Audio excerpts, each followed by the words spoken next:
सरस्वतीं व्यासं ततो जयमुदिरये नष्टप्रायेषु अभद्रेषु नित्यं भागवतसेवया भगवती उत्तमश्लोकी भक्ति भगिनी नष्टकी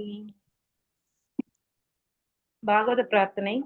सर्वशास्त्रार्ति पीयूषा सर्ववेदैक सत्फला सर्वसिद्धान्त रत्नाय सर्वलोकैक त्रिकृदा सर्वभागवत प्राणा श्रीमद् भागवत प्रभो कलिद्वन्द्वोदादित्य श्रीकृष्ण परिवर्तित परमानंद पाडाय प्रेम वर्षात्सराय दे मत्येग सर्वदा सर्वसेव्याय श्रीकृष्णाय नमोऽस्तु मे मत्येकबन्तो मत्सङ्कीन् मत्कुरो मन्महादन मत्निस्तारक मद्भाग्य मदानन्द नमोऽस्तु ते असाधु साधु तदतायिन् अधिनोच ताकर हानामुञ्चकासिन् मां प्रेम्णा ஹிருத்கண்டயோஸ்புரா.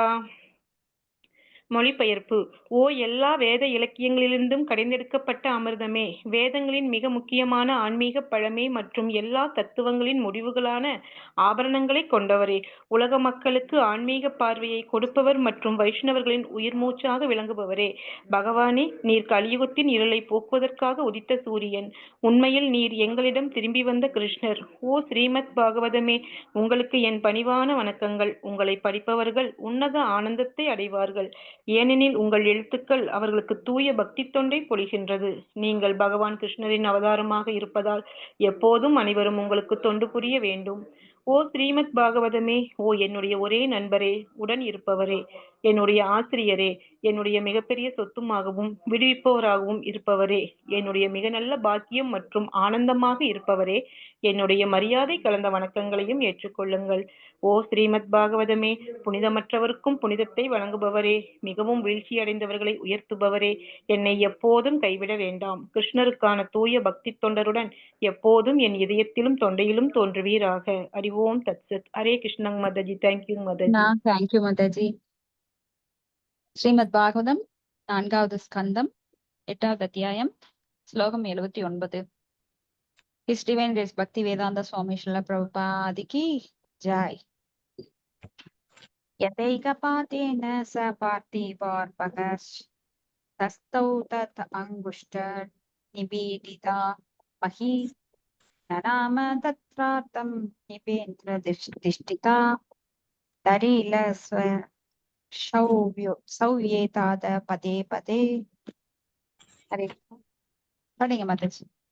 ஹரே கிருஷ்ணா. படிக்கிற மாதாஜி. பிரணாமஸ் மாதாஜி. மொழிபெயர். அரசகுமாரரான துருவ மகாராஜா ஒற்றைக்காலில் நேராக நிலைத்து நின்றதினால் அவரது கால் பெருவிரலின் அழுத்தத்தினால் பூமியின் ஒரு பகுதி கீழ் நோக்கி இறங்கியது. இது யானையினை சுமந்து செல்லும் படகு யானையின் ஒவ்வொரு காலடி அழுத்தத்தினால் படகு இடமும் வளமும் அலைப்புண்டது போல் இருந்தது. பொருளுரை. இச்சுலோகத்தில் மிகவும் முக்கியமான சொல் பார்திவர்பக, அதாவது அரசரின் மைந்தன் என்பதாகும். துருவ மகாராஜா தன் தந்தையின் அரண்மனையில் இருந்த பொழுது தன் தந்தையின் மடி மீது ஏறி அமர்வதற்கு தடை செய்யப்பட்டார். ஆனால் அவர் தன்னுணர்வில் வளர்ச்சியடைந்து அல்லது பக்தி தொண்டில் முன்னேறிய பிறகு தனது பாதத்தின் அழுத்தத்தினால் அவர் முழு உலகையே கீழே தள்ளினார். இதுதான் சாதாரண உணர்விற்கும் கிருஷ்ண உணர்விற்கும் இடையே உள்ள வேற்றுமை ஆகும். சாதாரண உணர்வில் அரசரின் மைந்தன் விரும்புவதை அவர் தந்தை கூட மறுதளிக்கலாம். ஆனால் அவன் தன் இதயத்தில் கிருஷ்ண உணர்வு பெறும்பொழுது அவன் தன் பாதத்தின் வலிமையினால் இவ்வுலகையே கீழே தள்ளுகிறான். அதற்காக ஒருவன் தனது தந்தையின் மடி மீது ஏறுவதற்கே தடை செய்யப்பட்டிருந்த துருவ மகாராஜாவால் எப்படி உலகை மிதித்து கீழே தள்ள முடியும் என்று வீண்வாதம் செய்யக்கூடாது. நன்கு படித்தவர்கள் இப்படி வாதம் செய்ய மாட்டார்கள். ஏனெனில் இது நக்ன மாத்ருகா தர்க்கத்திற்கு ஒரு சான்றாகும். இத்தர்க்கத்தின்படி ஒருவனது அன்னை அவன் குழந்தையாக இருந்த பொழுது நிர்வாணமாக இருந்தான் என்பதற்காக அவன் வளர்ந்து பெரியவன் ஆனாலும் இருக்க வேண்டும் என்பது போன்றதாகும். துருவ மகாராஜாவின் மாற்றாந்தாய் வேண்டுமென்றால் இவ்வாறு சிந்திக்கலாம். அவள் துருவ மகாராஜாவை தன் தந்தையின் மடி மீது ஏறுவதற்கு தடை செய்தவன் துருவ மகாராஜா எப்படி முழு உலகத்தை மிதித்து கீழே தள்ள முடியும் என்றும் சிலர் நினைக்கலாம். அவள் துருவ மகாராஜா முழுமுதற் கடவுளை தன் இதயத்திலிருந்து எப்போதும் அவரையே தியானித்து வளர்ச்சியடைந்து படகில் ஏற்றப்பட்ட யானை எவ்வாறு படகை மிதித்து கீழே அமிழ்த்தியதோ அதுபோல் அவரும் பூமியை மிதித்து கீழே தள்ளினார் என்று அறிந்த பொழுது மிகுந்த அதிர்ச்சிக்கு ஆளாகி இருக்க வேண்டும். ஹரே கிருஷ்ணா. தேங்க்யூ மாதாஜி. தேங்க்யூ மாதாஜி. அப்போ இங்க பார்த்திவார்பக அப்படின்னா அரசரின் மைந்தன். அரசரின் மைந்தன் வந்து ரஜோகுணத்துல ரொம்ப தீவிரமாக, ரஜோகுணம்னா தீவிரமாக, தீவிர குணத்துல என்ன பண்ணுவாங்கன்னா எல்லா செயல்களும் தீவிரமா பண்ணுவாங்க. அப்ப இங்க தீவிரமா எந்த செயலை பண்றார்? தவம். ஏன்னா அவர் வந்து ஒரு சத்திரியன். சத்திரியனுக்கு எந்த குணம்? ரஜோகுணம் நிறைய இருக்கும், சத்துவ குணமும் இருக்கும். ஏன்னா சத்திரியன் போர் புரிவது மட்டுமல்ல, அவர் வந்து பாதுகாப்பது, மக்களை, பிரஜைகளை பாதுகாப்பது. அப்ப பாதுகாக்கும் போது என்ன பண்ணணும்? தானம், தர்மம், நீதி, நேர்மை இதெல்லாம் வந்து சத்துவ குணத்துல ஓங்கி இருக்கும். அப்ப சத்துவ குணமும் ரஜோகுணமும் அரசர்களுக்கு இருக்கும். அப்போ இந்த அரச வாரிசான துருவன் ஒரு சின்ன பிள்ளைதான், 5 வயசு பிள்ளை. ஆனா அவருக்கு தன்னை சிற்றன்னை கேவலப்படுத்தினது, அவமானமாப்பட்டது. அதனால காற்றுக்கு போய் தவம் பண்ண அம்மாட்ட வழி கேட்டார். அம்மா வந்து முழுமுதற் கடவுளை தியானித்து நீ ஒரு நல்ல கதி அடை, பெரிய ராஜ்யம் வேணுமா, எது வேணும்னாலும் பகவானைத்தான் கேட்கணும், நீ வந்து தேவர்களை கேட்க வேண்டியது கிடையாதுன்னு நல்ல வழி காட்டினாங்க. அதுக்கும் மேல ஒரு குரு, நம்மளுக்கு 100% மேல நல்லது நினைக்கக்கூடியவங்க யாரு அப்படின்னா நம் தாய் தந்தை குரு. அடுத்தது வந்து குரு 2வது பிறப்பை தரக்கூடியவர். நாரத முனி வந்து அங்க சொல்றார், நீ இந்த மாதிரி செய்ய, தவம் பண்ணோம்னா முதல்ல இலைத்தலைகளை உண்டுவாள், அப்புறம் காய்கனிகளை உண்டுவாள், அதுக்கப்புறம் இலைத்தலைகளை, அதுக்கப்புறம் இப்படி ஒவ்வொரு ஸ்டெப்பா அவர் வந்து காற்றை மட்டும் சுவாசித்து அதையும் நிறுத்தி அப்புறம் வந்து ஒற்றை காலில் நின்று இந்த மாதிரி கடுமையா தவம் பண்றார். அப்ப கடுமையா தவம் பண்ணும்போது பக்தி தொண்டுல முன்னேறி என்ன பண்றாருன்னா தன் பாதத்தை அழுத்தி ஒற்றை காலில் நிற்கும் போது அந்த பாதத்தை அழுத்துறதுனால எல்லா லோகங்களும் நடுங்குது. அவருடைய தவ வலிமையினால அந்த உஷ்ணம் எங்க பாரு பரவுது. அப்போ இங்க ஒருத்தர் வந்து வாதம் செய்யக்கூடாது, விதாண்டம்னு சொல்லுவாங்க. வாதம் அல்ல, அது விதாண்டம். வாதம் என்பது அறிஞர்களுக்குள்ள நடக்கிறது. அன்னைக்கெல்லாம் வந்து வாதம் பண்ணினாங்க. எப்படின்னா சாஸ்திர கோட்பாடுகளை எல்லாம் சொல்லி சொல்லி வாதம் பண்ணுவாங்க அறிஞர்கள். அதன் மூலமா மக்களுக்கு தெளிவு ஏற்படும். இப்ப ஒருத்தர் நினைப்பாங்க இதுதான் நல்லது, இன்னொருத்தர் நினைப்பாங்க இல்ல இதுதான் நல்லது அப்படின்னு. அப்போ அது சாஸ்திர குறிக்கோள்கள் அதையெல்லாம் சொல்லி இதுதான் ஃபைனல் அப்படின்னு சொல்லி 2 பேர் வாதம் பண்ணும்போது ஒருவர் வெற்றி அடைவார், ஒருவர் அதை தோல்வியை ஒத்துக்குவார். ஆனா விதாண்டம்னா என்ன? கண்ணை மூடிட்டு இந்த உலகம் இருட்டு அப்படித்தான் அப்படின்னு நான் பிடிச்ச முசலுக்கு 3 காலுன்னு சொல்றது விதாண்டம். ஏன்னா நாம வந்து உண்மைய வேதங்கள் மூலமாக குரு சாது சாஸ்திரம் மூலமாக அறிய வேண்டும். அப்ப இந்த குரு மூலமாக இந்த உண்மையை கண்டறிய துருவ மகாராஜா பகவானை நோக்கி ஆழ்ந்த தியானத்தில் இருக்கிறார்.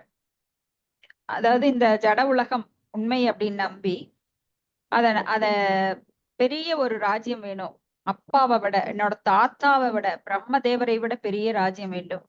ஏன்னா பிரம்மரோட வாரிசுதான் இவர்.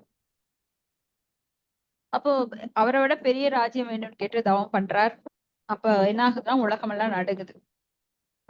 அப்ப எப்படி ஒரு சிறு பிள்ளை அல்லது தந்தையின் மடி மீது உட்கார கூட அருகதை இல்லாத ஒரு பிள்ளை இந்த உலகத்தையே ஆட்ட முடியும் தனது தவத்தினால அப்படின்னு எல்லாம் கேட்க முடியாது. ஏன்னா ஒருத்தருக்கு இருக்கிற வைராகியம், நேத்தைக்கு ஒரு மாதிரி இருந்திருக்கலாம், இன்னைக்கு அவன் வந்து மேத்து பிச்சைக்காரனா இருந்திருக்கலாம், இன்னைக்கு பார்த்தா கோடீஸ்வரன். அது எப்படி ஆக முடியும்னு கேட்டா அப்படிதான். ஏன்னா அவனுக்கு இருக்கிற அந்த வைராக்கியம் இல்ல ஏதோ ஒண்ணு, அது எப்படின்னு கேட்டா அப்படிதான். அதுக்கு பல காரணங்கள் இருக்கும். அந்த ரிஷி மூலம் காண முடியாது, நதி மூலம் காண முடியாதுன்னு சொல்றாங்களே அது மாதிரி. அடுத்தது ஸ்லோகம் 80. தஸ்மின் அபித்யாயதி விஸ்வம் ஆத்மனோ துவாரம் நிருத்யாஷு அனன்யயாதியா லோக நிருத்ஸ்வாச நிபீடிதா புருஷம் ஷலோக பாலா சரணம் யயு ஹரிம். ஹரே கிருஷ்ணா. படிங்க மாதாஜி. மாதாஜி. மொழிபெயர்ப்பு. துருவ மகாராஜா நடைமுறையில் விஸ்வாத்மாவான விஷ்ணுவை போன்று கனமானவனாக மாறினார். அவரது ஆழ்ந்த தியானத்தினாலும் அவர் தனது உடலிலுள்ள துவாரங்கள் அனைத்தையும் மூடியதினாலும் முழு பிரபஞ்சமும் சுவாசிக்க முடியவில்லை. அதனால் எல்லா உலகங்களிலும் உள்ள அனைத்து சிறந்த தேவர்களும் மூச்சு திணறலுக்குள்ளாகி முழுமுதற் கடவுளிடம் சரண் புகுந்தனர். பொருளுரை: ஆகாய விமானத்தில் அமர்ந்திருக்கும் 100 பேர்கள் தனிப்பட்டவர்களாக தோன்றினாலும் அது மணிக்கு 1000 மைல் வேகத்தில் பறந்தால் ஆகாய விமானத்திற்கு ஒட்டுமொத்த விசையில் அனைவருக்கும் பங்கு இருக்கும். அதுபோல் மொத்த சக்தியின் செயலோடு தனிப்பட்ட ஒன்றின் சக்தியினை இணைத்து பார்க்கும் போது தனிப்பட்ட ஒன்றின் சக்தி மொத்த சக்திக்கு இணையாக மாறுகிறது. முந்தைய ஸ்லோகத்தில் விளக்கப்பட்டிருப்பது போல் துருவ மகாராஜா தனது ஆன்மீக வளர்ச்சியினால் ஒட்டுமொத்த கனமும் அவரே ஆக்கி பூமியை காலால் அழுத்தி கீழிறங்கச் செய்தார். அவரது ஆன்மீக சக்தியினால் அவரது தனிப்பட்ட உடலானது ஒட்டுமொத்த பிரபஞ்ச உடலாக மாறியது. இவ்வாறு அவர் முழுமுதற் கடவுள் மீது தன் மனதினை உறுதியுடன் ஒருமுகப்படுத்துவதற்காக தனது உடலில் உள்ள துவாரங்களை மூடியதனால் உலகில் உள்ள அனைத்து தனிப்பட்ட பகுதிகளும் உயர்ந்து தேவர்கள் உள்ளிட்ட அனைத்து உயிர் பொருள்களும் சுவாசிக்க முடியாது மூச்சு திணறலுக்கு உள்ளாகினர். ஆகையினால் அவர்கள் முழுமுதற் கடவுளிடம் அடைக்கலம் புகுந்தனர். ஏனெனில் நடந்த நிகழ்ச்சியினால் அவர்கள் குழப்பமடைந்திருந்தனர். துருவ மகாராஜா தன் உடலில் உள்ள அனைத்து துவாரங்களையும் மூடியதன் மூலம் பிரபஞ்சத்தில் உள்ள அனைத்து உயிர்களின் சுவாச துவாரங்களையும் மூடிய உதாரணமானது ஒரு பக்தன் தனது இணையற்ற பக்தி தொண்டின் மூலம் உலகில் உள்ள அனைத்து மக்களையும் பகவானின் பக்தர்கள் ஆக்கலாம் என்று குறிப்பிடுகிறது. கிருஷ்ண உணர்வுள்ள ஒரு தூய பக்தன் இருந்தால் கூட அவன் உலகின் ஒட்டுமொத்த உணர்வினையும் கிருஷ்ண உணர்வாக மாற்றுவான். நாம் துருவ மகாராஜாவின் நடத்தையினை நன்கு கற்றோம் என்றால் இதனை புரிந்து கொள்வது அத்தனை கடினம் அன்று. ஹரே கிருஷ்ணா. தேங்க்யூ மாதாஜி. ஹரே கிருஷ்ணா. தேங்க்யூ மாதாஜி. அப்போ இங்க வந்து ஒரு பிலாசபி சயின்டிபிக்கா சொல்றாங்க. மொத்த சக்தியின் செயலோடு தனிப்பட்ட ஒன்றின் சக்தியினை இணைத்து பார்க்கும்போது தனிப்பட்ட ஒன்றின் சக்தி மொத்த சக்திக்கு இணையாக மாறுகிறது. இப்ப பெரிய கூட்டம் இருக்கு, அங்க ஸ்ரீல பிரபுபாதர் உரையாற்றினார் என்றால் அங்க வந்து அமெரிக்கால எல்லாம் யாரும் இந்த சனாதன தர்மத்தை பின்பற்றுபவர்கள் அல்ல. ஆனா அவர் ஒரே ஒருவராக வெறும் 40 ரூபாய் எடுத்துக்கிட்டு, அது இந்திய பணத்தின் மதிப்பு 40 ரூபாய் எடுத்துக்கிட்டு அவர் அந்த கப்பல்ல அங்க பயணம் செஞ்சார். அங்க இறங்கும் போது இருக்கிற பொருளையும் கூட 2 தடவை ஹார்ட் அட்டாக் வந்தது. அப்ப பகவானுக்கு ஒரு கவிதை எழுதினார். நான் வந்து உங்களோட வேலைக்காக போறேன், உங்களால் ஆட்டுவிக்கப்படும் பொம்மை நீங்க என்ன நினைக்கிறீங்களோ அது நடக்கட்டும் அப்படின்னு சொல்லி. ஆனா அவங்க கனவுல வந்து பகவான் சொன்னார், நீ போற காரியம் வெற்றி அடையும் அப்படின்னு சொல்லி. ஆனா சாதாரணமா வெற்றி அடையல. அதுக்காக அவர் ரொம்ப பெரும் துயரங்களை அனுபவித்தார். அவர் அனுபவித்த துயரங்களை எல்லாம் கேட்ட நம்ம கண்ணுல ரத்தம் தான் வரும். நாம இன்னைக்கெல்லாம் சர்வசாதாரணமா உட்கார்ந்து பாகவதம் படிக்கிறோம். ஆனா அவர் மொழிபெயர்ப்பு இந்த பொருளுரை எல்லாம் தராமல் இருந்திருந்தா நாமெல்லாம் உண்மையிலேயே பாகவதம் தொட்டு இருக்கவே மாட்டோம். நம்மளுக்கு இவ்வளவு அறிவு, இத்தனை பெரிய அறிவு நம்மளுக்கு கிடைச்சிருக்காது. ஸ்ரீல பிரபுபாதா இரவும் பகலுமாக உட்கார்ந்து இதுக்கெல்லாம் மொழிபெயர்ப்பு தந்ததுனாலதான் இன்னைக்கு நாம இதை அனுபவிச்சுட்டு இருக்கிறோம். ஏன்னா அவருடைய காரணமற்ற கருணை, இந்த உலக மக்கள் எல்லாரும் பயன்பெற வேண்டும், எல்லாரும் பகவானோட லோகத்துக்கு திரும்பி போகணும் அப்படின்னு பெரும் கருணையோட இதெல்லாம் நம்மளுக்கு தந்திருக்காரு. அப்ப அவருடைய கருணை பெரு வெள்ளம், அது குட்டையோ இல்ல ஆறோ கிடையாது, நதியோ கிடையாது, பெரும் வெள்ளம், கடல மாதிரி. அப்போ இவங்கதான் இல்ல, இந்திய மக்கள், பாரத திருநாடு அப்படின்னு சொல்லப்படுற இந்த நாடு முதல்ல வந்து பறந்து விரிந்திருந்தது. அப்போ மனிதர்களாக பிறந்த எல்லோரும், கிறிஸ்டினா இருந்தாலும் சரி, அவன் முஸ்லிமா இருந்தாலும் சரி, ஜாதி சமய வேறுபாடு இல்லாம, இந்து அப்படின்னு சொல்றதும் சமயம் கிடையாது, சனாதன தர்மம் தான் நித்தியமானது. அதனால நம்ம இந்து சமவெளிக்கு பக்கத்துல இருக்கிறதுனால அது அப்படியே மருவி என்னாச்சு, சிந்து அப்படிங்கறத இந்துன்னு மாறிடுச்சு. உண்மையில இப்படி இந்துங்கிற ஒரு சமயமே கிடையாது. அப்போ இந்தியர்கள் அப்படிங்கிற இந்திய நாடு அப்படிங்கிறதுனால இந்தியர்கள், சிந்து சமவெளிங்கிறதுனால அது இந்துக்கள் அப்படின்னு மருவி ஆங்கிலேயர்கள் மூலமா அப்படி வந்தது. ஆனா நம்மளோட தர்மம் என்ன, சனாதன தர்மம், நித்தியமானது, எந்த காலத்துக்கும் நித்தியமானது. அவர் நினைச்சார் இந்த உலகமே பயன்பெற வேண்டும், கண்ணுல தண்ணீர் வடிச்சார். கண்ணுல அப்படியே கண்கள்ல வந்து கண்ணீர் எப்போ பெருகியோடும். ஏன் இந்த மக்கள் உண்மையான நிலைமை புரியாம இந்த ஜட உலகத்துல நாய்களை போல ஓடுறாங்க. ஓடி ஓடி ஓடி ஓடி துன்பத்தை தேடிக்கிறாங்க. ஏன்னா எவ்வளவு தூரமா நாம குழி வெட்டுறோமோ அந்த குழியில நாம தான் தள்ளப்படுறோம். நாம அனுபவிக்கணுங்கிற ஆசையில நிறைய தோண்டிட்டே இருக்கிறோம். தங்கம் கிடைக்குமா, நிலக்கரி கிடைக்குமா, ஆனா கடைசியில நாம தான் அதுல விழுந்து சாகுறோம். இது புரியாம மக்கள் உண்பது, உறங்குவது, உடலுறவு கொள்ளுவது, தன்னை பாதுகாத்துக் கொள்வது, இப்படி விலங்குகள் செய்கிற அதே செயலை இந்த மனித பிறவி எடுத்ததன் ஒரு அபூர்வமான இந்த மனித பிறவி கிடைப்பது அரிது. ஆனா எதுக்காக இந்த உடல் இயந்திரமாக கொடுக்கப்பட்டிருக்கு அப்படின்னா, அதாதோ பிரம்ம ஜிக்ஞாசா, பிரம்மத்தை பற்றிய ஐந்தறிவு கொள்ள வேண்டும். ஏன்னா மனிதனுக்கு மட்டும்தான் அது புரியும், 6 அறிவு இருக்கிறதுனால. மற்ற மிருகங்களுக்கு ஓரறிவு, 2 அறிவு, 3 அறிவு, 4 அறிவு, 5 அறிவு, யாருக்கும் புரியாது. பக்தினா என்னன்னு தெரியாது, கடவுள் நாமம் சொல்ல தெரியாது. ஆனா மனித பிறவிதான் மிக உயர்ந்தது. 84 லட்சம் உயிரினங்கள்ல கடைசி பிறவி எது? மனித பிறவி. அதுலதான் முக்தி பேரு அடைய முடியும், பகவான்கிட்ட போக முடியும். ஆனா இந்த பொய்யான உலகத்துல இன்பத்தை தேடி தேடி இல்லாத இடத்துல எப்படி கிடைக்கும்? ஒரு பெட்ரோல் பங்க்ல போய் நாம ஆப்பிள் ஜூஸ் கேட்டா கிடைக்குமா? கிடைக்காது. அது போல இந்த உலகத்துல இன்பம் கிடைக்குமானா கிடைக்காது. ஏன்னா இது துக்க ஆலயம். இங்க எதுவுமே நிரந்தரம் இல்லை. இன்னைக்கு பாக்குறது நாளைக்கு இருக்காது, நாளைக்கு பாக்குறது நாளான்னைக்கு இருக்காது. எல்லாமே தோன்றி அழியக்கூடியது. நம்ம உடல் நிரந்தரம் அல்ல. ஆனா இந்த உடலுக்காக மனுஷன் படுற பாடு, அதை பார்த்து கண்ணீர் வடிச்சாரு. ஏன் இவங்க உண்மையான குறிக்கோள் தெரியாம தேவையற்றதுக்காக ஓடிட்டு இருக்காங்க? ஏன்னா ஒரு மனுஷனுக்கு 3 ஜான் வயிற்றுக்கு அளவா சாப்பிட கிடைச்சா போறோம். அது போல 4 உடை இருந்தா போறோம். Simple living and high thinking. Always think of Krishna, never forget Krishna. இதுதான் நம்மளோட கொள்கை. எப்பொழுதும் கிருஷ்ண நினைவில் இரு, எப்பொழுதும் மறக்க கூடாது அப்படிங்கிறது. அப்போ அவர் என்ன பண்ணினார்? எல்லாருக்கும் இந்த உள்ள இருக்கிற அந்த கிருஷ்ண ஞானத்தை எல்லார்கிட்டையும் இருக்கு. அப்ப அவர் என்ன பண்ணார்? யாரே தேக்கோ தாரே காகோ கிருஷ்ண உபதேஸ் அப்படின்னு சைத்தன்ய மகாபிரபு சொன்ன மாதிரி எல்லார்கிட்டையும் சொன்னார். கிருஷ்ணரை பத்தி சொன்னார். அதுக்காக பல வழிகளை மேற்கொண்டார். புத்தகம் அச்சிடுவது, பிரச்சாரம் பண்ணுவது, சிஷ்யர்களை உருவாக்குவது, வெளிநாடு சென்று அவர்களுக்கெல்லாம் சொல்றது. அப்போ வெளிநாட்டினர் புரிந்த அளவுக்கு கூட இந்தியர்கள் அவரை புரிஞ்சுக்கல. இப்ப கௌடிய மடத்திலேயே அவர் என்ன பண்ணினாங்க? நீ எப்படி வெளிநாட்டுக்கெல்லாம் போலாம்? ஒரு சன்னியாசி ரூல்ஸ் இருக்கு இல்லையா? நீ எப்படி வெளிநாட்டுக்கு போலாம்? ஆனா அவர் குரு சொன்னார்.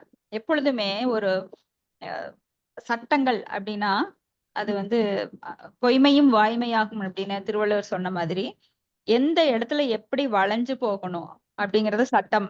அப்போ குரு சொன்னா அது சட்டம். ஏன்னா அவர் பகவானுடைய நேரடி பிரதிநிதி. சாஸ்திரம் சொல்லுது வெளிநாட்டுக்கு போகக்கூடாது ஒரு சன்னியாசி. ஆனா அவரோட குரு சொன்னார், நீ போ, வெளிநாட்டுல போய் பிரச்சாரம் பண்ணுன்னு. அப்போ உள்நாட்டுல மதிக்காத இந்த போலி சன்னியாசிகள் எல்லாம் என்ன பண்ணாங்கன்னா, அந்த மடத்தை யாரு என்னோட பேர்ல எழுதி வை, இது என்னோட சொத்து, இது என்னோட ஆச்சாரியர்கள் என்னோட பரம்பரை. இப்போ சத்கோஸ்வாமிகளோட பரம்பரைன்னு சொல்லிட்டு நிறைய பேரு ஆட்டம் போட்டுட்டு இருந்தாங்க. ஆனா சில பிரபுபாதர் என்ன பண்ணார்? அவங்க கிட்ட எல்லாம் வேண்டாம் அப்படின்னு சொல்லி அகில உலக கிருஷ்ண பக்தி இயக்கம் அப்படின்னு தனியா தொடங்கினார். அப்போ அவர் போய் வெளிநாட்டுல போய் 10-30 சிஷ்யர்களோட, வெள்ளைக்காரங்களோட, இங்க யானை, வெள்ளை யானைகள் அப்படின்னு சொல்லுவாங்க, அவங்களோட உள்ள வரும்போது அப்படியே அதிசயித்து போனாங்க. ஆஹா, இவன் வாயிலதான் சொல்லிட்டு இருந்தான்னு நினைச்சோம், ஆனா செயல்ல காட்டிட்டானே அப்படின்னு பிரமிச்சு போனாங்க. அப்படியே அவங்களை எல்லாம் கொண்டு வந்தார். இன்னைக்கும் பாருங்க, கோடிக்கணக்கான மக்கள் ரஷ்யாலையும் சரி, எந்த நாட்டுல எடுத்தாலும், German, Italy, Singapore, Malaysia, Sri Lanka, எல்லா இடத்துலயும் கிருஷ்ண பக்தி இயக்கம் இருக்கு. ஏன்னா நமக்குள்ள அந்த உறங்கி கிடக்கும் எல்லா மனுஷங்களுக்குள்ளயும் இருக்குது. எல்லா மனுஷங்கள் இல்ல, உயிர்வாளிகள். அது பரிமாண வளர்ச்சி வரும்போது அது பக்குவம் அடைகிறது மனித பிறவியில தான். அப்போ அந்த கிருஷ்ண உணர்வு எல்லாரோட இதயத்திலும் இருக்கு. நித்திய சித்த கிருஷ்ண பிரேம சப்தகோகய அப்படின்னு. நித்திய சித்தம் நித்தியமாக எல்லாருக்குள்ளயும் உறங்கி கிடக்கிறது. சிரவணாதி சுத்த சித்த கரோய உதயா அப்படின்னு. அப்போ உறங்கி கொண்டிருக்கும் அந்த கிருஷ்ண பக்தியை எல்லோரிடமும் இருந்து எழுப்புனது யாரு? ஸ்ரீல பிரபுபாதர். அப்ப அவர் ஒரே ஒருவர் தான். ஆனா அந்த ஒருவரோட சக்தி மொத்த சக்திக்கு இணையாக மாறுச்சு. உலகமே, நீங்க அந்த நேரத்துல தமிழ் சினிமா பாட்டுல கூட நீங்க அந்த கிருஷ்ணா ஹரே கிருஷ்ணா ஹரே கிருஷ்ணா கிருஷ்ணா கிருஷ்ணா ஹரே ஹரே ஹரே ராமா ராம ராமா ஹரே ஹரேன்னு ஒரு கேளிக்கையா கூட பாடியிருப்பாங்க. ஆனா அது கேலியாக பாடினாலும் உண்மையாக சொன்னாலும் அந்த மந்திரத்தினோட வலிமைதான். எப்படியெல்லாம் அந்த பரவச்சு பாருங்க. ஒருவர் வந்து கிண்டல் அடிப்பதன் மூலமாக கூட அதை பரப்புகிறார். இப்ப சிலரெல்லாம் என்ன பண்ணுவாங்கன்னா, பாப்புலாரிட்டி வரணும் அப்படின்னா அதை பத்தி ஒரு தப்பான அபிப்பிராயத்தை உண்டாக்கி அதை யூடியூப்ல இந்த சேனல்ல எல்லாம் போட்டு விட்டுருவாங்க. அப்ப அது என்ன ஆகுன்னா ஒரு பெரிய விளம்பரம் ஆயிரும் அவங்க ப்ராடக்ட்க்கு. அப்போ இந்த கிருஷ்ண பக்தி இயக்கத்தை தவறாக விமர்சித்தவர்கள் கூட அதை வந்து விளம்பரம் பண்ணிட்டாங்க. சில பிரபுபாதருக்கு ஒரு உதவியா பண்ணிட்டாங்க. சோ இந்த மாதிரி நம்ம கிருஷ்ண பக்தி இயக்கம்ங்கிறது ஒரு சாதாரண சக்தி கிடையாது. அதை பரப்புபவர்கள் உயர்ந்த பக்தர்கள். அவங்களோட சக்தி வந்து இந்த மொத்த சக்திக்கும் இணையாக அது செயல்படுகின்றது. ஓகே, அடுத்தது ஸ்லோகம் 81. நைவம் வித் தேவோ உசுகு நைவம் விதாமோ பகவன் பிராண நிரோதம் சராசரஸ்யாகில சத்வ தாம்னஹ விதேஹி தன்னோ விருக்கினாத் விமோஷனம் பிராயிதா வயம் துவாம் சரயம் சரண்யம். படிக்கிறேங்க ஹரே கிருஷ்ண மாதாஜி. மாதாஜி. மொழிபெயர்ப்பு. தேவர்கள் கூறினர், போற்றுதலுக்குரிய பகவானே, அசைகின்ற அசையாத அனைத்து உயிர் பொருட்களுக்கும் நீரே புகலிடமாக விளங்குகிறீர். அனைத்து உயிர்களின் மூச்சும் நின்று திணறலுக்காளாகியுள்ளனர் என்பது நாங்கள் உணர்கிறோம். இதுபோன்று நிகழ்வினை நாங்கள் அனுபவித்ததே இல்லை. சரணடையும் ஆத்மாக்கள் அனைத்திற்கும் நீரே இறுதி புகலிடமாக விளங்குவதினால் நாங்கள் உம்மை சரணடைந்தோம். வியாபாசத்திலிருந்து காத்தருள்வீராக. பொருளுரை. துருவ மகாராஜா பகவானுக்கு பக்தி தொண்டாற்றி அடைந்த செல்வாக்கினை தேவர்களாலும் உணர முடிந்தது. அவர்கள் இதற்கு முன்பு இதுபோன்ற நிகழ்ச்சியினை அனுபவித்ததே இல்லை. ஏனெனில் துருவ மகாராஜா தனது சுவாசத்தினை கட்டுப்படுத்தியதினால் பிரபஞ்சம் முழுவதிலும் சுவாசம் நின்று போனது. பௌதீக உயிர்களினால் சுவாசிக்க முடியாத நிலையில் கூட ஆன்மீக உயிர்களால் சுவாசிக்க முடியும் என்பது முழுமுதற் கடவுளின் பரம விருப்பமாகும். உயிர்கள் அனைத்தும் பகவானது புறச்சக்தியின் படைப்புக்கள். ஆனால் ஆன்மீக உயிர்களோ பகவானின் அகச்சக்தியின் படைப்புக்களாகும். இவ்விருவகை உயிர்களையும் ஆட்டுவிப்பவர் முழுமுதற் கடவுளானதினால் தேவர்கள் தங்கள் சுவாசம் நின்று போனதற்காக காரணம் அறிய முழுமுதற் கடவுளை அணுகினர். உலகில் உள்ள அனைத்து பிரச்சனைகளுக்கும் இறுதி தீர்வாக பரமபுருஷ பகவானே விளங்குகிறார். ஆன்மீக உலகில் பிரச்சனைகள் என்பதே இல்லை. உலகமோ பிரச்சனை மயமானது. முழுமுதற் கடவுளோ பௌதீக மற்றும் ஆன்மீக உலகங்களின் கர்த்தவராக இருப்பதினால் அனைத்து பிரச்சனைகளுக்கும் அவரை அணுகுவதுதான் சாலச் சிறந்ததாகும். ஆனால் பக்தர்களுக்கு பௌதீக உலகிலும் பிரச்சனைகள் இல்லை. விஸ்வம் பூர்ண சுகாயதே சைத்தன்ய சந்திராமிருதம். பக்தர்கள் அனைத்து பிரச்சனைகளிலிருந்தும் விடுபட்டிருக்கின்றனர். ஏனெனில் அவர்கள் முழுமுதற் கடவுளை சரண் புகுந்திருக்கின்றனர். பக்தனுக்கு இவ்வுலகிலுள்ள அனைத்துமே இனியன. ஏனெனில் இவை அனைத்தினையும் பகவானின் உன்னத அன்பு தொண்டிற்கு எப்படி பயன்படுத்தலாம் என்பதை அவர்கள் நன்கறிவார். ஹரே கிருஷ்ணா மாதாஜி. நன்றி மாதாஜி. தேங்க்யூ மாதாஜி. அப்போ மாதாஜி ஒரு நிமிஷம். எத்தனாவது இது மாதாஜி? மாதாஜி 4th canto அத்தியாயம் 8 ஸ்லோகம் 81. Okay Mataji, thank you. அப்ப துருவ மகாராஜா பகவானுக்கு பக்தி தொண்டாற்றி அடைந்த செல்வாக்கினை தேவர்களால உணர முடிச்சது. பக்தி தொண்டுக்கு அவ்வளவு ஆற்றல் உண்டு. ஏன்னா பக்தி தொண்டுங்கிறது சாதாரணப்பட்டது கிடையாது, வலிமையானது. எப்படின்னா பகவானுக்கு அன்பினால் மட்டுமே பகவானை மயக்க முடியும். இப்ப ஒரு குடும்பத்துல நீங்க அன்பில்லாம நீங்க என்னதான் ஜடத்தின் மூலமா அவங்களுக்கு எத்தனை gift கொடுத்தாலும் அது வந்து உங்க குணம் வெளிப்படும் போது அது எல்லாமே பாலடைஞ்சிடும். சோ அன்பு என்னைக்குமே நிலைத்திருக்கும். நீங்க அன்பினால ஒரு சிறு பொருள், எப்படி பகவான் சொல்றாரு, எனக்கு ஒரு பூவோ ஒரு பழமோ ஒரு நீரோ கொடுன்னு. அப்போ பகவானை வந்து அன்பினாலதான் நாம் கவர முடியுமோ தவிர பக்தியானாம் அபிஜானாதி யாவான் யாசாஸ்மி தத்வதக ததோவோ தியக்த்வா நாத்வா விசதே தத் அனந்தரம். அப்ப பக்தர்கள் மட்டுமே பகவானை புரிந்து கொள்ள முடியும். அப்ப இங்க வந்து ஆஹ் துருவ மகாராஜா பௌதிகமான எண்ணத்திற்காக அவர் போய் பகவானை நாடினாலும் இப்ப என்ன பண்றார், பகவான் மேல யார் ஒருவர் தொடர்ந்து நினைக்கிறார்களோ, அனுகூலமாகவோ அல்லது பிரதிகூலமாகவோ தொடர்ந்து நினைக்கும் போது எவ்வாறு பாவத்திலிருந்து விடுபடுகிறார் அப்படிங்கறத நேத்து பார்த்தோம். காம இச்சைகளால் கவரப்படுபவர்கள், அதனால சஞ்சலம் அடைபவர்கள் பகவானுடைய லீலைகளை, கோபியர்களுடனான லீலைகளை கேட்கும் போது அந்த காம இச்சையிலிருந்து விடுபடுகிறார்கள். அது போல பகவானை விரோதியாக பார்க்கும்போது, எப்படி சிசுபாலன் விரோதத்தினால் அவரை எப்பொழுதுமே நினைத்து கொண்டிருக்கும் போது அந்த பகை உணர்ச்சியிலிருந்து அவன் விடுபடுறான். அது போல அன்பினால் யசோதை, நந்த மகாராஜா இவங்கெல்லாம் கவரப்படுறாங்க. எப்பொழுதும் ஏதோ ஒரு வகையில் அவரை நினைத்து கொண்டிருக்கும் போது பௌதிக எண்ணத்தில் ஆழ்ந்திருப்பவர்கள் அதிலிருந்து விடுபட்டு ஆன்மீகத்துல தொடர்ந்து ஈடுபடுகிறார்கள். இப்படி பகை உணர்ச்சியில் இருக்கிறவங்க என்ன பண்றாங்க, தொடர்ந்து பகவானை பகைவனாக நினைக்கும் போது எப்படியாவது அவரை நினைத்து கொண்டே இருக்கிறாங்க, அனுகூலமாகவோ பிரதிகூலமாகவோ.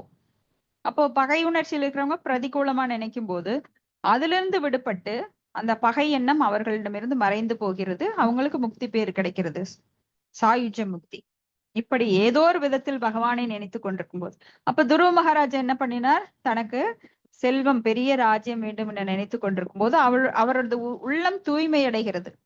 அப்ப பக்தி தொண்டு தூய்மை ஆகுது. ஏன்னா பகவானை நினைத்து கொண்டிருக்கும் போது ஏதோ ஒரு வகையில அவரது நாமத்தை உச்சரிக்கும் போதோ இல்ல அது ஸ்ரவணம் கேட்டுக்கொண்டிருக்கும் போதோ, தொடர்ந்து கேட்டுக்கொண்டிருக்கும் போதோ நாம் என்ன ஆகிறோம், பியூரிஃபை ஆயிட்டே இருக்கிறோம், படிப்படியாக உயர்ந்த நிலையை அடைகிறோம். பௌதிகத்துல நீங்க எவ்வளவு செல்வம் இருந்தாலும் அது உயர்ந்த நிலை கிடையாது.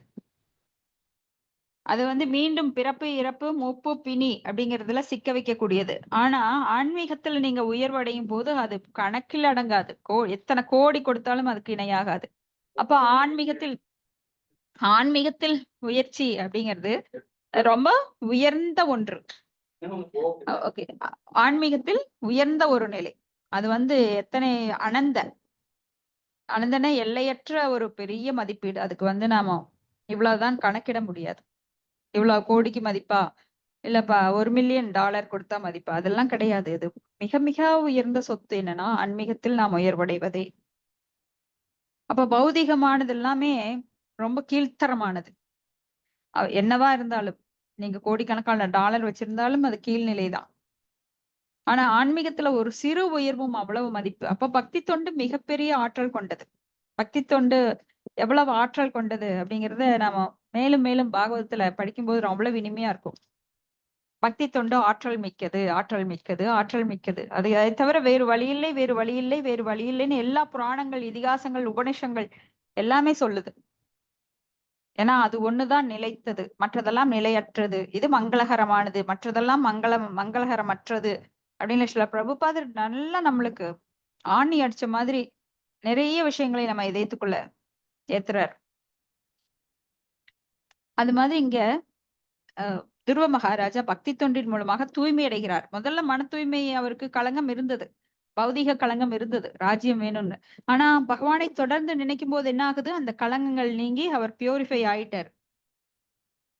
அப்போ இங்க வந்து முழுமுதற் கடவுளின் பரம விருப்பம் அதுதான். அப்போ உயிர்கள் அனைத்தும் பகவானின் புறசக்தியின் படைப்புகள். ஆன்மீக உயிர்களோ, பௌதிக உலகங்கிறது புறசக்தி, அதாவது வெளிப்புற சக்தி.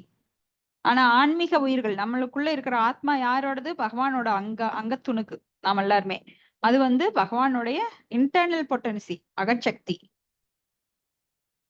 ஆனா ரெண்டையும் ஆட்டு வைக்கிறவர் யாரு, பகவான் தான். அப்போ தேவர்கள் தங்கள் சுவாசம் நின்று போனதுக்கு காரணத்தை அறிய எங்க போறாங்க, முழுமுதற் கடவுள்கிட்ட தான் போகணும். வேற வழி இல்லை. எங்க போனாலும் நம்மளுக்கு பிரச்சனை அப்படின்னா தீராது. எல்லாத்துக்கும் ஆதி காரணமான அந்த பரமபுருஷ பகவானை ஆதி மூலமே எப்படி கஜேந்திரன் கூப்பிடுறார், ஆதினா ஆதி அந்தம், அனைத்திற்கும் காரணம். அகம் சர்வசிய பிரபவோ மத்தக சர்வம் பிரவர்த்ததே இதி மத்வா பாஜதே மாம் புதாபாவ சமன்விதாக அப்படின்னு சொல்றார்.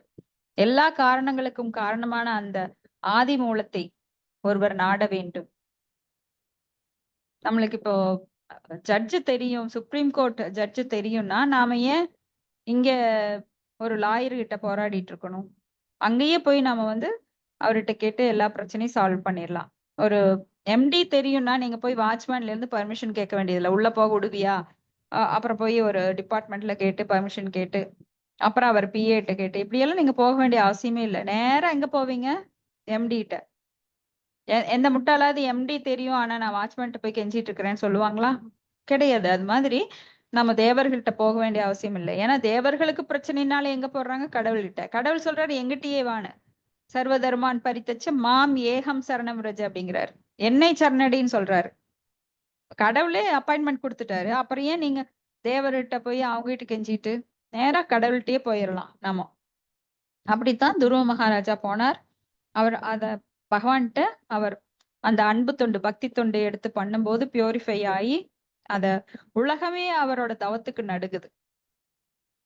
அடுத்த ஸ்லோகம் 82. ஸ்ரீ பகவான் உவாச்ச மா பைஷ்ட பாலம் தவசோ துரத்யயான் நிவர்த்தசி தைஷ்யே பிரதியாத ஸ்வதாம யதோ ஹி வ பிராணோ நிரோத அஷித் ஔதான பாதிர்மயி ஸ்வகதாத்மா. ஹரேஷா மத்தது நான் படிக்கிறேன். படி. ஹரே மொழிபெயர்ப்பு. முழுமுதற் கடவுள் பதில் கூறினார், அன்பான தேவர்களே, இதனால் நீங்கள் மனக்குழப்பம் அடைய தேவையில்லை. இப்போது எனது நினைவில் முற்றிலும் ஆழ்ந்திருக்கும் துருவன் என்னும் மன்னன் உத்தான பாதனது மைந்தன் கொண்ட உத்தான பாதனானது மைந்தன் கொண்ட திட சங்கல்பம் மற்றும் கடுமையான தவத்தின் விளைவினாலேயே இது நேர்ந்தது. பிரபஞ்சத்தின் சுவாசத்தினையே அவன் தடுத்து நிறுத்தி இருக்கிறான். சுவாசத்தினையே அவன் தடுத்து இருக்கிறான். நீங்கள் அனைவரும் பாதுகாப்பாக உங்கள் இருப்பிடங்களை அடைவீராக. நான் இச்சிறுவனின் கடுமையான தவங்களை நிறுத்துவேன். அதன் மூலம் நீங்கள் அனைவரும் இச்சூழலில் இருந்து காப்பாற்றப்படுவீர். பொருளுரை. இச்லோகத்தில் உள்ள சங்கதாத்மா என்னும் சொல்லானது மாயாவாதிகளால் தவறாக பொருள் காணப்பட்டுள்ளது. அவர்கள் துருவ மகாராஜா பரமாத்மாவான முழுமுதற் கடவுளுடன் ஒன்று கலந்து விட்டார் என்கின்றனர். மாயாவாத கொள்கைக்காரர்கள் இவ்வார்த்தையினால் தனிப்பட்ட ஆத்மாவும் பரமாத்மாவும் இவ்வாறு ஒன்று கலந்து விட்டதினால் அதன் பிறகு தனிப்பட்ட ஆத்மாவிற்கென்று தனித்த வாழ்க்கை இல்லை என்று நிறுவ விரும்புகின்றனர். ஆனால் பரமபுருஷ பகவானால் இங்கே தெளிவாக கூறப்பட்டிருப்பது என்னவென்றால், துருவ மகாராஜா தனது தியானத்தின் மூலம் முழுமுதற் கடவுளையே ஆழ்ந்து சிந்தித்துக் கொண்டிருந்தார். மேலும் அவரே பிரபஞ்ச உணர்வாகவும் விளங்குவதினால் அவர் துருவனால் கவரப்பட்டார் என்று தேவர்களை மகிழ்விக்க வேண்டும் என்பதற்காக துருவ மகாராஜாவின் தவத்தை நிறுத்துவதற்காக அவரிடம் தானே போக வேண்டும் என்று அவர் விரும்பினார். மாயாவாத கொள்கைக்காரர்களின் தனிப்பட்ட ஆத்மாவும் பரமாத்மாவும் ஒன்றாக இணைந்து விட்டது என்னும் முடிவிற்கு பகவானின் இக்கூற்று சாதகமாக இல்லை. மாறாக பரமாத்மாவான முழுவதற் கடவுள் துருவ மகாராஜா அவரது கடுமையான தவத்திலிருந்து நிறுத்தவே விரும்பினார். முழுமுதற் கடவுளை திருப்திப்படுத்துவதன் மூலம் எல்லோரையுமே திருப்திப்படுத்தலாம். மரத்தின் வேரில் நீர் ஊற்றுவதன் மூலம் ஒருவன் அதன் கிளைகளையும் இலைகளையும் மொட்டுக்களையும் வளர்க்கின்றான். முழுமுதற் கடவுளை கவர்வதன் மூலம் ஒருவன் இப்பிரபஞ்சம் முழுவதையுமே கவரலாம். ஏனெனில் பிரபஞ்சத்தின் மூல காரணராக கிருஷ்ணரே விளங்குகிறார். மூச்சு திணறில் மூழ்கி விடுவோமோ என்று அனைத்து தேவர்களுமே அஞ்சினர். துருவ மகாராஜா பகவானின் சிறந்த பக்தரானதினால் அவர் உலகில் உள்ள எவரையும் அழிப்பதற்கானவர் அல்லர் என்று முழுமுதற் கடவுள் அவர்களிடம் உறுதி கூறுகிறார். ஒரு பக்தன் பிற உயிர்களிடம் ஒரு காலும் காழ்ப்புணர்ச்சி கொள்வதே இல்லை. இவ்வாறு ஸ்ரீமத் பாகவத்தின் 4வது காண்டம் 8ஆம் அத்தியாயத்துக்கான துருவ மகாராஜா வனம் செல்வதற்காக தன் இல்லம் நீங்குதல் என்னும் பகுதிக்கு பக்தி வேதாந்தரின் பொருளுரை இத்துடன் நிறைவடைகிறது. ஹரே கிருஷ்ணா. ஹரே கிருஷ்ணா. தேங்க்யூ மாதாஜி. இப்ப துருவ மகாராஜா தனது திடமான சங்கல்பத்தின் காரணமாக கடுமையான தவத்தின் விளைவா இந்த பிரபஞ்சங்களே நடுங்குது. இப்ப தேவர்கள் எல்லாம் ஸ்டன் ஆயிடுறாங்க. குழப்பம், ஒரே குழப்பம். எதனால இது உண்டாகுது அவங்களுக்கே தெரியல. அப்போ அவங்க எல்லாவற்றிற்கும் காரியமான அந்த பகவான் ஸ்ரீ கிருஷ்ணரை அவங்க நாடுறாங்க. கிருஷ்ணரை விட அவங்க முதல்ல யாரை சந்திக்கணும் அப்படின்னா கிருஷ்ணருடைய இன்கார்னேஷன் விரிவங்கம் விஷ்ணு பகவானை. ஏன்னா விஷ்ணு தான் படைத்தல் காத்தல் அழித்தல் அந்த காத்தல் தொழிலை செய்பவர். அப்போ காத்தலுக்கு உரியவரான அந்த முழுமுதற் கடவுளான விஷ்ணுவை அவங்க வந்து சரணடைகிறாங்க. அப்போ இங்க வந்து சங்கதாத்மா அப்படின்னு மாயவாதிகள் தவறாக சொல்றாங்க. எப்படின்னா, துருவ மகாராஜா வந்து பகவானோட ஒன்றிணைந்து விட்டார்.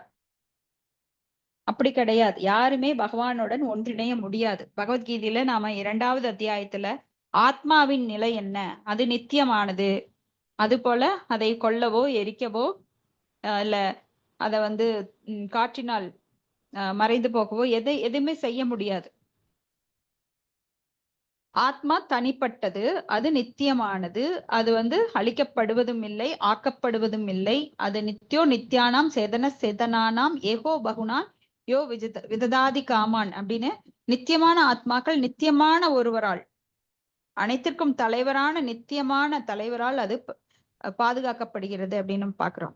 அப்போ நாஜாயிதோ மிரியதோ வா கதாசின் நாயம் பூத்வா பவித்தாவா ந பூயஹ ஜோ நித்யஹ சாஸ்வதோயம் புராணோ ந ஹன்யதி ஹன்யமானே சரீரே வாசாம்சி ஜீர்ணானி யதா விகாய அப்படின்னு எத்தனையோ ஸ்லோகங்கள் 2வது அத்தியாயத்துல ஆத்மா நித்தியமானது. அப்ப அதுக்கு வந்து இன்று நாளை அப்படின்னு எல்லாமே இருக்கு. அப்ப உடல் அழிந்து விட்டால் ஆத்மா அழிவதில்லை. ஆத்மா மறுபடியும் வந்து வேறு உடல் எடுக்கிறது. இப்படி இது போய்கொண்டே இருக்கிறது. அப்போ ஆத்மாக்கு என்ன வேலை அப்படின்னா பகவானுக்கு சேவை செய்வதுதான். ஏன்னா அது பகவானுடைய அங்கம், அங்கத்துணுக்கு. அப்போ இப்பொழுதும் இருக்கிறான், நாளையும் இருப்பான், நேற்றும் இருந்தான். சோ இது காலம் கடந்தது. அதாவது காலங்களால் மதிப்பிட முடியாதது. ஆத்மா வந்து எப்போதுமே இருக்குது. அது வந்து என்றும் அழிவதில்லை. அப்ப பகவானோடு ஒன்றிணைவதும் இல்லை. ஆனா மாயவாதிகள் என்ன சொல்றாங்க, ஆத்மா பகவானோட கலந்து விடுகிறது, நானும் பகவான் ஆயிடுறேன். அப்போ பகவானுடன் போட்டி போடும் அந்த பொறாமை மனப்பான்மை அவங்க கிட்ட இருக்கு. பகவானோட லெவலுக்கு நான் போகணுங்கிறது. அப்போ ஒரு சிறு துரும்பு வந்து மலையாகாது. மலைக்கும் மடுவுக்கும் ஏணி வச்சாலும் எட்டாது. ஒரு சிறு தூசு வந்து நான் மலை, இமயமலை அப்படின்னு சொல்லிட்டு அப்படி இருக்கும். அது போல ஒரு சின்ன ஆத்மா வந்து கடவுளுடன் இணைவது சாத்தியமே கிடையாது. ஏன்னா கடவுளோட சக்தி வேற, அந்த சிறு அணுவளவான ஆத்மாவோட சக்தி வேற. ஆனால் அது குணங்களால் ஒன்று. அச்சிந்திய பேத அபேத தத்துவா, வேற்றுமையில் ஒற்றுமை. ஆனா இதை புரிஞ்சுக்காத மாயவாதிகள் அகம் பிரம்மாஸ்மி, நானும் கடவுள், நானும் பிரம்மன் அப்படிங்கறத புரியறதுக்கு பதிவா அவங்க வந்து நானும் கடவுள் அப்படிங்கிறாங்க. ஆனா கடவுளோட நிலையை அவங்க எட்டவே முடியாது. ஏன்னா இது பொறாமை உணர்ச்சியின் காரணத்தினால நாமெல்லாம் இந்த ஜட உலகத்துல நானும் கண்ட்ரோலர் ஆகணும், கட்டுப்படுத்தணும், நானும் அனுபவிக்கணும் அப்படிங்கிற ஆசையில பகவானோட போட்டி போட்டுட்டு இங்க வந்துட்டோம். ஆனா முடியுமா? முடியவே முடியாது. எத்தனை கோடி பிறவி எடுத்தாலும் முடியாது. அப்போ அதுக்கு பனிஷ்மெண்டா தான் இந்த ஜட உலகமானது ஒரு சிறைச்சாலையாக நமக்கு அளிக்கப்பட்டிருக்கு. ஆனா சிறைச்சாலைக்குள்ள இருக்கிறோன்னே தெரியாத ஒரு மந்த புத்தி படைத்த ஆத்மாக்களை நாமெல்லாம் இங்க இந்த உடல் எடுத்துட்டு ஆடிட்டு இருக்கிறோம். நான் ராஜாவாகணும், நான் பணக்காரன் ஆகணும், நான் என்ஜினியர் ஆகணும், நான் டாக்டர் ஆகணும், கோடிக்கணக்கான கற்பனைகள் எல்லார் மனசுலயும். எங்க பாரு ஆசை, பேராசை, காம குரோத லோப மோக மத மாச்சரியன்னு அந்த எண்ணங்கள்ல தான் எல்லாருமே இந்த மனித உடல்ல வாழ்ந்துட்டு இருக்கிறோம். ஆனா உண்மை நிலைமை என்னன்னா, நாம இங்கே கட்டுப்படுத்தவும் முடியாது, எஜமானராகவும் முடியாது. ஆனா நடிக்கலாம். நாடக மேடையில் நம்மளுக்கு ஒரு இது கொடுத்துருக்காங்க, நீ இந்தப்பா நடி. அப்படி நடிச்சுக்கிட்டு நான் நினைச்சுக்கலாம் நான் ஒரு ராஜா. ராஜா வேஷம்தான் போடுறனோ கழிய நான் ராஜா கிடையாது. ஒரு மந்திரி வேஷம், நான் வந்து மந்திரி அப்படின்னு சொல்லிக்கலாம். ஆனா நான் மந்திரி கிடையாது. இப்படி ஒரு நான் ஒரு ஆண் அப்படின்னு சொல்லிக்கிறான். அந்த ஆண் அப்படிங்கிற உடல் நித்தியம் இல்ல, நாளைக்கு செத்தாலும் நீ பணம். ஒரு பெண் அப்படின்னு சொல்லி நான் ஒரு என்னை அலங்காரம் பண்ணிட்டு, நான் பார் இந்த வீட்டோட உரிமையாளன், எனக்கு கீழே நிறைய ஆளுங்க இருக்காங்க அப்படியெல்லாம் நம்ம சொல்லிக்கலாம். ஆனா அது நித்தியம் அல்ல. அடுத்த நாள் செத்தா அவ்வளவுதான், தூக்கி போட்டுட்டு போயிட்டே இருப்பாங்க. இருக்கும் வரைக்கும் பல கற்பனைகள், மனக்கோட்டைகள், மண்ணுல செஞ்ச கோட்டை மாதிரி. குழந்தை போய் கடற்கரையில விளையாடும், மணல் கோட்டை செஞ்சுட்டு, ஆஹா நான் எவ்வளவு அழகா பண்ணிட்டேன், நான் தான் இதை உருவாக்கி இருக்கேன், அதன் நான் எனது. இதெல்லாம் வந்து நம்ம வாழ்க்கையில நிறைய விளையாண்டுட்டு இருக்கோம். ஆனா உண்மையில நானும் இல்ல, எனதும் கிடையாது. நான் என்றால் என்ன? நான் நினைச்சிட்டு இருக்க இந்த உடல் தான் நான் இல்ல, இந்த ஆத்மா நான். நான் உடலெல்லாம் ஆத்மா. அதுதான் தன்னுணர்வு, செல்ஃப் ரியலைசேஷன். அப்ப இது என்னுடையதுன்னு சொல்றேனே, என்னுடையதா? காதற்ற ஊசியும் வாராது கண் கடைவழிக்கேன்னு சொல்லி நான் போகும்போது எதை ஒரு சின்ன துரும்ப கூட என்கிட்ட கொண்டு போக முடியாது. நான் போகும்போது அலெக்சாண்டர் அவர் வந்து பல ராஜ்யங்களை வென்றார். ஆனா சாகும்போது அவரோட பிணத்தை எடுத்துட்டு போகும்போது என்ன சொன்னார்னா, என் கைய வெளியில போட்டிருக்கணும், பெட்டியில இருந்து கை மட்டும் வெளியில இருக்கணும், நீங்க என்னோட காசெல்லாம் இறைச்சிட்டு போகணும், ஒரு டாக்டர் கூட வரணும் அப்படின்னு எல்லாம் சட்டம் போட்டார். இது என்னடா வித்தியாசமா இருக்கு இவர் சொல்றது அப்படின்னு. சரி, அவர் சொன்ன மாதிரியே பண்ணுனாங்க. அதுக்கு என்ன அர்த்தத்துல அவர் பண்ணாருன்னா, நான் பல ராஜ்யங்களை, நூற்றுக்கணக்கான ராஜ்யங்களை வென்று, அவர் வாழ்நாள் ஃபுல்லா அதேதான் போவாரு, அடுத்த நாட்டுல போய் போராடி அந்த நாட்டை அவர் கீழே கொண்டு வருவார். இப்படி அவர் ஒரு பேரரசர் ஆனார். அப்ப பெரும் ராஜ்யத்தை சேர்த்தாரு. ஆனா இறக்கும் போது என்ன பண்ணாருன்னா, கை வெளியில போட்டிருக்கார் அந்த பிணத்துல இருந்து. ஆனா ஒண்ணுமே இல்ல கையில, வெறும் கையோட தான் நான் போறேன். அது பிணமா அந்த உடம்பு கூட எரிச்சிருவாங்க. அப்ப டாக்டர் பின்னாடி வராங்க, என்கிட்ட கோடிக்கணக்கான சொத்து இருக்கு, பெரும் ராஜ்யம், அதுல எல்லாம் எல்லாத்தையும் கொள்ளையடிச்ச அந்த சண்டை போட்டு சம்பாரிச்ச தங்கம், வைரம், வைடூரியம், கோடிக்கணக்கான பணம் இருக்கு. ஆனா டாக்டருக்கு அத்தனை கொடுத்தாலும் அவன் என்னோட உயிரை வந்து காப்பாத்த முடியல. சோ இந்த மாதிரி அவரு பின்னாடி பெரும் கூட்டம் அதுக்கெல்லாம் பொருளை இறைச்சிட்டு போனாங்க. அப்ப நான் சேர்த்து வைத்ததை வந்து நான் எதுவுமே எடுக்க முடியல, அதனால நான் உங்களுக்கு கொடுத்துட்டு போறேன் பாருங்க, இதுதான் என்னோட வாழ்க்கை, நீங்களாவது கவனமா விளையுங்க அப்படின்னு. அப்போ இங்க இந்த சனாதன தர்மம் அதுக்கெல்லாம் உலகமே வந்து பரத நாடு அப்படின்னு, ஒரு பரத கண்டம் அப்படின்னு சொல்லப்பட்டது. அதுக்கு பரத மகாராஜா அவருடைய பேர்ல இருந்துதான் இந்த பரத கண்டம்னு சொல்லப்பட்டது. இப்பெல்லாம் நிறைய பிரிவுகள் வந்துருச்சு, இது வந்து ஆசியா, இது ஆப்பிரிக்கா, இது ஐரோப்பியா அப்படின்னு. ஆனா அன்னைக்கெல்லாம் ஒரே அரசனின் ஆளுமையின் கீழே இருந்தது. அப்புறம் தான் பல பிரிவுகளா மாறுச்சு. அப்போ இங்க இந்த பாரத பூமிக்கு எல்லாம் தலைநகர் எதுன்னா இந்த இந்தியா. அதனாலதான் இன்னைக்கும் இந்தியால அந்த சமயம் நிலைநாட்டப்பட்டு இங்கதான் வளர்ந்துட்டு இருக்கு. ஏன்னா இங்கதான் எல்லா அவதாரங்களும் தோன்றுறாங்க. அதனாலதான் இங்க பேரு பெற்ற பூமி பாரத பூமி. பாரத பூமி ஹைலே அப்படின்னு சொல்லி இங்க பிறக்கிறதே ரொம்ப அரிது, ரொம்ப பெருமைக்குரிய விஷயம் அப்படின்னு சில சைத்தன்ய மகாபிரபு சொல்றார். பாரத பூமியில் பிறக்கும் அத்தனை பேரும் பெருமைப்படணும். ஏன்னா இங்கதான் சமயம் அப்படிங்கிறது செழித்து வளர்ந்த நாடு. இங்கதான் நம்மளுக்கு அந்த சமயபூர்வமான அறிவுகள் எல்லாம் நிறைய கிடைக்குது. இப்படி வந்து யாரும் எதையும் எடுத்துட்டு போறது கிடையாது. ஆனா ஆன்மீகமாக என்ன வருதோ நமக்கு, அது வந்து அடுத்த பிறவியிலும் தொடர்ந்து வரும். இன்னைக்கு நாம கொஞ்சம் சேர்த்தனோம் அப்படின்னா நம்ம உடல் அழிந்து அடுத்த பிறவி போனாலும் அது கண்டினியூ ஆகும். ஆனா நம்ம என்னதான் கோடிக்கணக்கா சேர்த்தினாலும், இப்ப நிறைய பௌதிக கல்விகள் படிச்சாலும் அடுத்தது மறுபடியும் ABCD அதுல இருந்து தான் தொடங்கணும். அது வந்து ஞாபகம் இருக்காது. ஆனா ஆன்மீகத்துல நாம என்ன வளர்ச்சி அடைந்தவோ அந்த வளர்ச்சியில இருந்து, இப்ப 3வது முடிச்சீங்கன்னா 4வதுல இருந்து தொடங்கலாம். அப்படி அப்போ இங்க இந்த மாதிரி பிற ஒரு பக்தன் பிற உயிர்களிடம் ஒரு காலும் காழ்ப்புணர்ச்சி கொள்வது கிடையாது. அப்ப பக்தியில எல்லாருமே வந்து ரொம்ப தூய்மையான உணர்வுகளை பெற்றிருக்கிறதுனால யாருகிட்டையும் பொறாமையோ காழ்ப்புணர்ச்சியோ இல்ல வஞ்சகமோ பொய்யோ பிறட்டோ எதுவுமே கிடையாது பக்தனுக்கு. ஏன்னா பக்தன் தூய்மைப்படுத்தப்படுவதால் அவன் எப்பொழுதுமே சுத்த தங்கம் போல பிரகாசிக்கிறான்.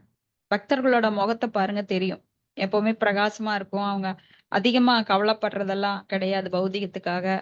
அவங்க ஆன்மீகத்துல திளைச்சிருக்கிறதுனால அவங்க கிட்ட இருக்கிற அந்த தேஜஸ் ஆறாங்கிற ஒளிவட்டம் அதிகமா பிரகாசிக்கும்.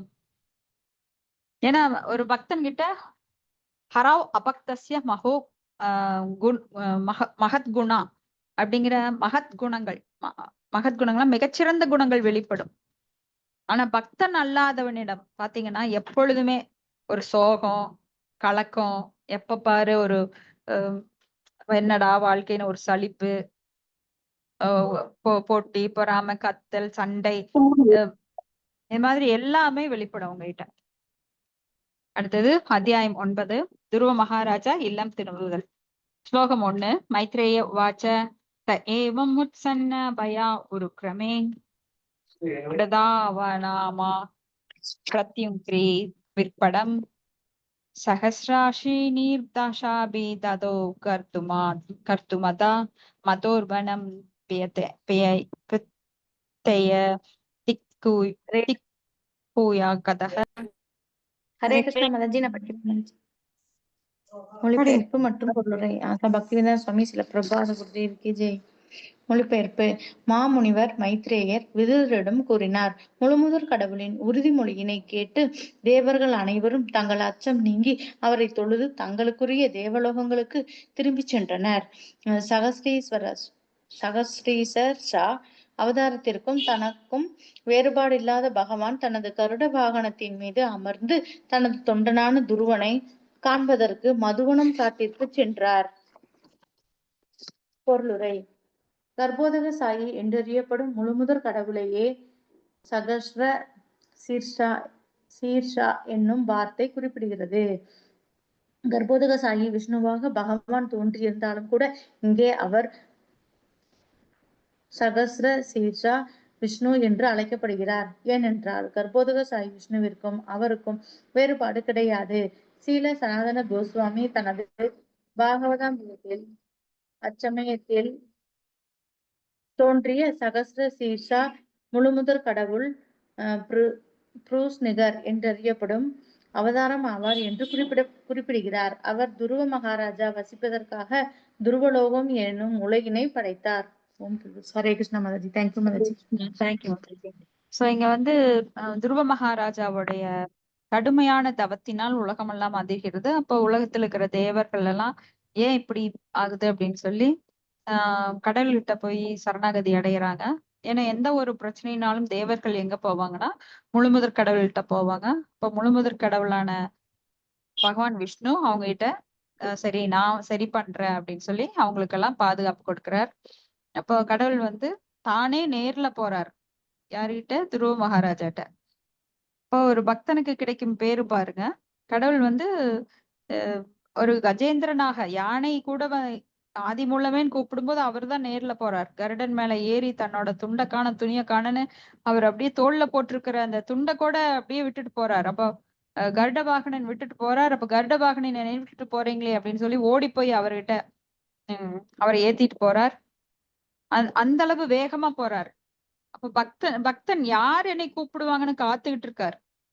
அப்போ இந்த இழிப்பிறவிகளான இந்த ஜட உலகத்துல இருக்கிறவங்க எல்லாருமே யார் பகவானுடைய நாமத்தை கூப்பிடுறாங்களோ அப்பவே பகவான் தன்னுடைய கருணை காட்ட ஓடி வந்துடுறார். அப்ப நாமெல்லாம் முதல்ல என்ன நினைப்போம்? பகவான் பாரு என்னை கஷ்டப்படுத்துறார், எனக்கு அது இல்லை இது இல்லை, இவர்னாலதான் அப்படின்னு சொல்லி சில சமயம் கோவிச்சுக்கிறவங்க நிறைய பேர் இருப்போம். ஆனா இப்ப பக்திக்குள்ள வந்துட்டோமோ பகவான் வந்து நம்மள எதுவுமே தண்டனை கொடுக்கல. நாமளா தண்டனையை நமக்கு நாமே மண்ணை வாரி போட்டிருக்கோம் தலையில அப்படிங்கறத புரிஞ்சோடனே பகவான் எவ்வளவு கருணை மிக்கவர்.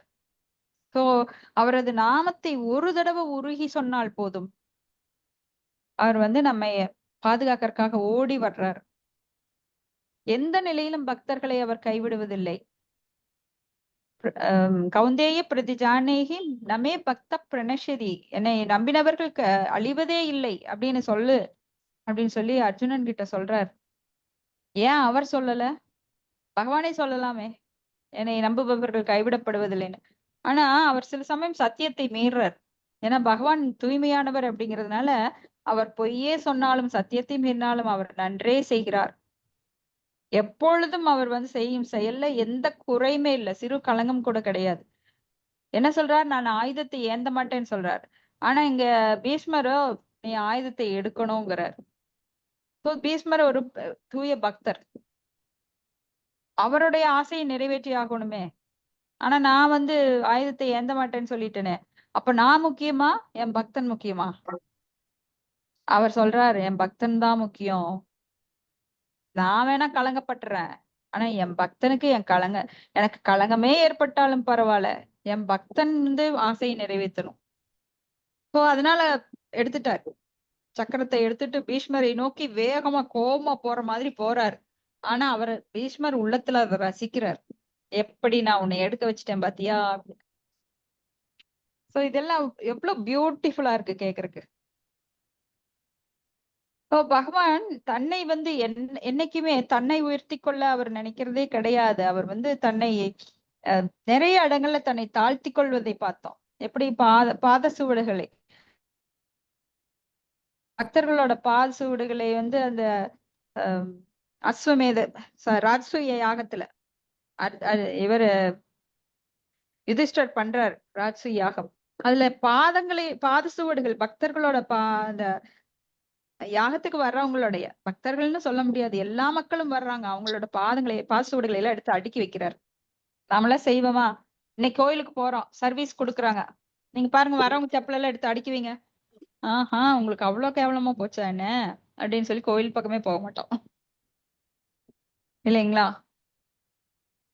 சோ நான் கடவுள், முழுமுதற் கடவுள், அகில உலகங்களையும் படைத்து காத்து அழித்து நம்மளுக்கு எல்லாத்தையும் நீர் நிலம் நெருப்பு காற்று எல்லாத்தையும் தர்ற அந்த கடவுள் தன்னை வந்து அவ்வளவு தாழ்த்தி கொள்கிறார்.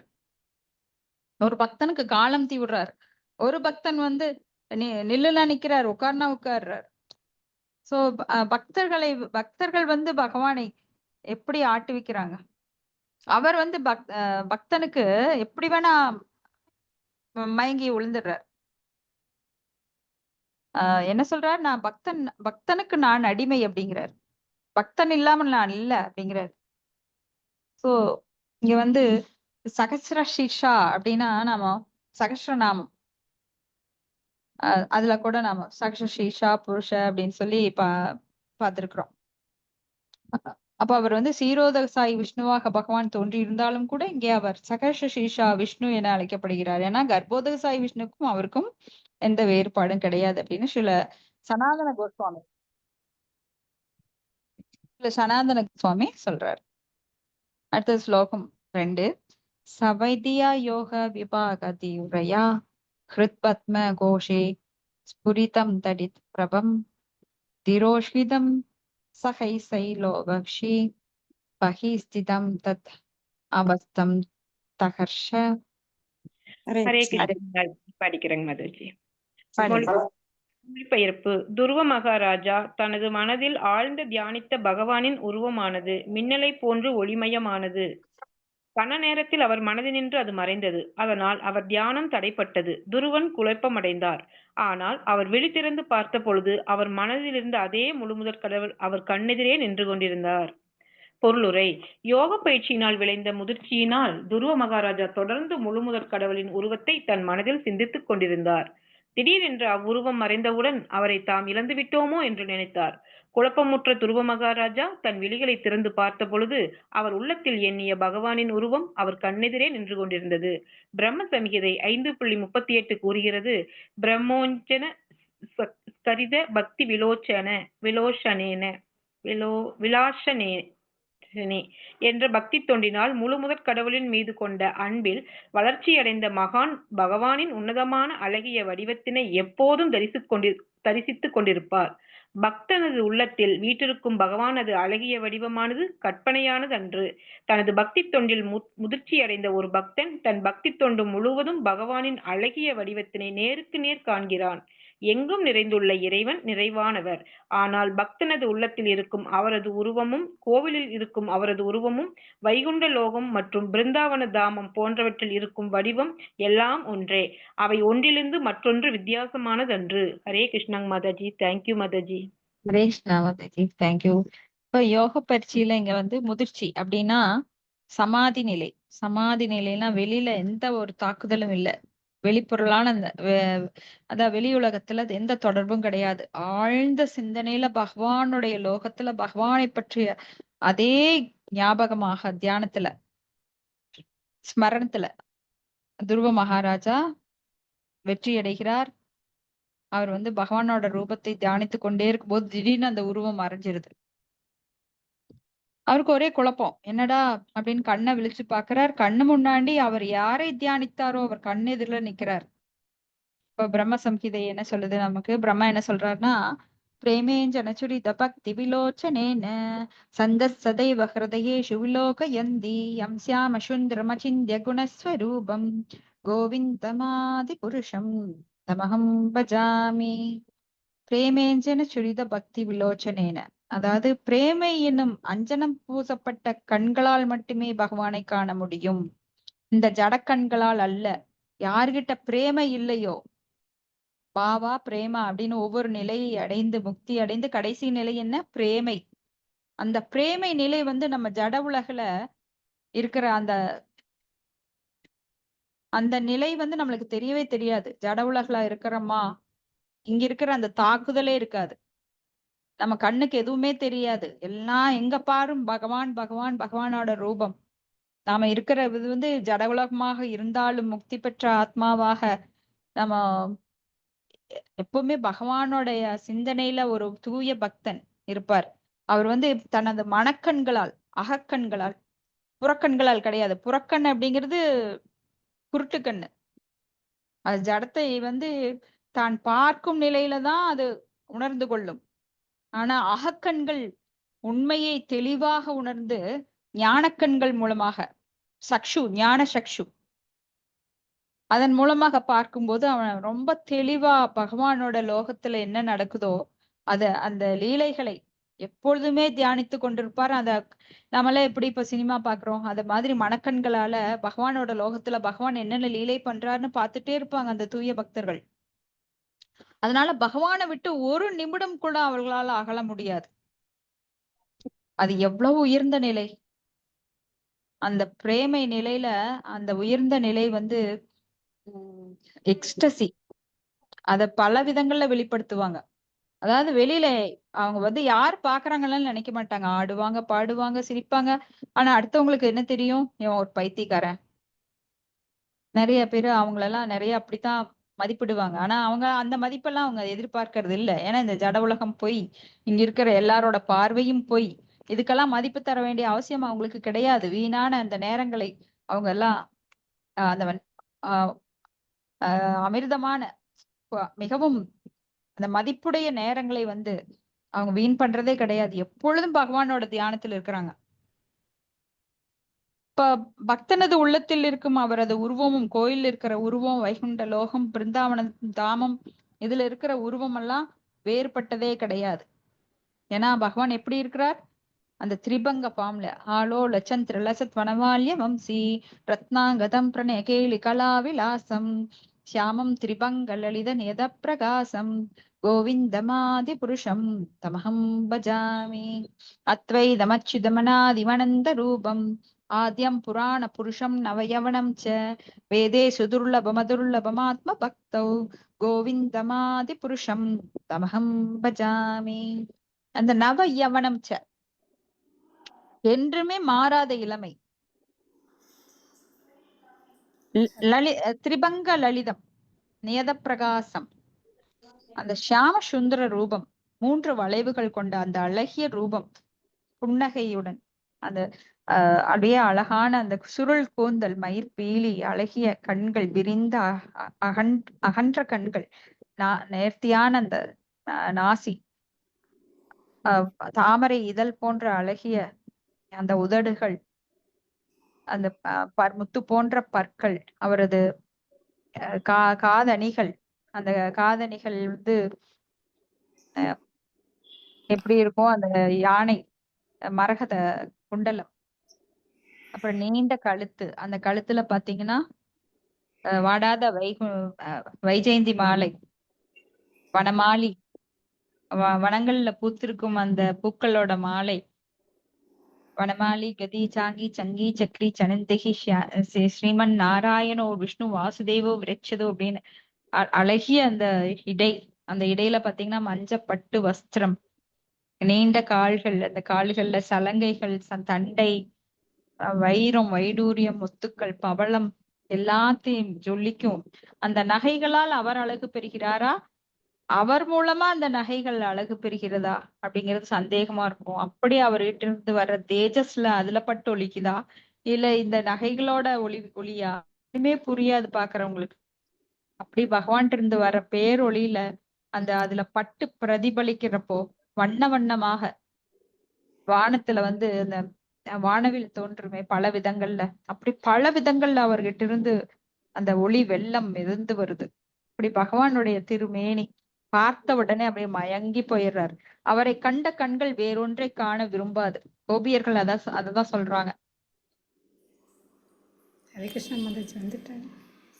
ஹரே கிருஷ்ணா. தேங்க்யூ. ஹரே கிருஷ்ணா. நம்ம முடிச்சுக்கலாம். ஹரே கிருஷ்ணா பிரபு. தண்டத் பிரणाम. दंडवत प्रणाम माता जी। हरे कृष्ण प्रभु। தண்டத் பிரणाम.